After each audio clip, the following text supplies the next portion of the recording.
এসেছি হাজার। শুধু তোমারই জন্য সিরিয়ালের আজকের পর্বে আপনারা দেখতে পাবেন রাহুল আর রাহি কয়েকজন ছেলের সঙ্গে গান গাইছে। গান শেষ হওয়ার পর ছেলেরা বলে, আমাদের গাড়ি এসে গেছে, তাহলে আমরা যাই। ঠিক তখনই একটি মেয়ে বলে, শুনুন, আপনাদের একটা কথা বলি।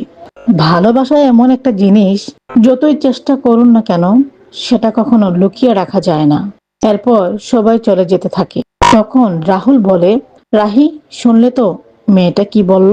তুমি কথাটা শুনেছো? রাহি বলে, হ্যাঁ শুনেছি। এরপর রাহি বলে, আমি চলে যাচ্ছি বলে হাঁটতে শুরু করতে হঠাৎ পা পিছলে পড়ে যায়। রাহুল তাকে ধরতে পিছু পিছু গেল, সেও রাহির উপর পড়ে যায়। ঠিক তখনই দূর থেকে কেউ তাদের ভিডিও করে নেয়। রাহি তখন রাহুলকে বলে, রাহুল, তুমি এটা কি করলে? তোমার পায়ে লাগেনি তো? পা ঠিক আছে তো? রাহুল বলে, হ্যাঁ পা ঠিক আছে, কিন্তু আমি কিছুতে উঠতে পারছি না। কোনো মতে নিজেকে সামলে দুজন সরে দাঁড়ায়। এমন সময় সেখানে রাহুলের বাবা এক বন্ধু এসে হাজির হন। তিনি অবাক হয়ে বলেন, তোমরা এখানে এভাবে কেন? কিভাবে পড়লে? রাহুল জিজ্ঞেস করে, আপনি কে? তিনি বলেন, আমি তোমার বাবার বন্ধু। তোমাদের তো আমাদের হোটেলে থাকার কথা ছিল, তাই নিতে এসেছি। রাহুল বলে, ওহো আঙ্কেল, আপনি? এদিকে রাহি বলে, কেউ আমাকে একটু তুলুন না। ঠিক তখনই সন্তু নামে একটি ছেলে এসে বলে, রাহুল দা, আমাকে চিনতে পারছো? রাহুল বলে, না তো, ঠিক চিনতে পারছি না। সন্তু বলে, আমি লক্ষ্যের বন্ধু সত্য। রাহুল বলে, ও ঠিক আছে। এদিকে কনক বলে, আমি এজন্যই জিয়াকে যেতে বলেছিলাম, কিন্তু জিয়া তো যেতে পারলো না, অসুস্থ হয়ে গেল। তখন ছেলেটা কি করেছে কে জানে। তখন পিসিমা বলে, সত্যি আমার খুব খারাপ লাগছে। ভাই, কিছু ঠিক মতো বলো না।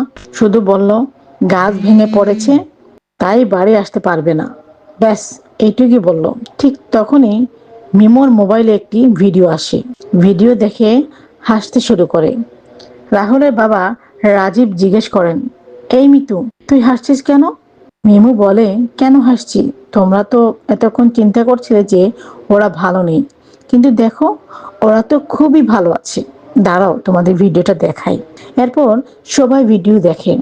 ভিডিওতে দেখা যায় রাহুল আর রাহি একে অপরের পরে আছে এবং বৃষ্টি বিচ্ছে।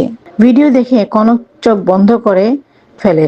তখন পিসিমা বলে, ছি ছি, এসব জিনিস কি পরিবারের সবার সামনে দেখায়? ওটা বন্ধ করো।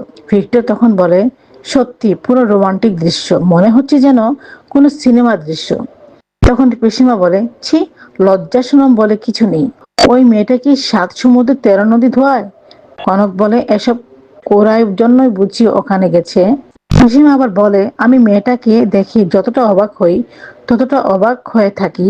তখন রাজু বলে, আচ্ছা পিসিমা, এতে আবার লজ্জার কি আছে? ওরা তো স্বামী স্ত্রী, পা পিছলে পড়ে গেছে, এতে খারাপ কি দেখলেন? আর ওরা তো বিয়ের পর কোথাও ঘুরতে যায়নি, মনে হচ্ছে ওরা হানিমুনে গেছে। এরপর রাজু সিমকে বলে, শুনো মিমো, তোর ওই বন্ধুটা কি কোনো আক্কেল নেই? এ ধরনের ভিডিও কেউ করে নাকি? এসব ভিডিও করে আবার সবাইকে পাঠিয়ে দিয়েছে।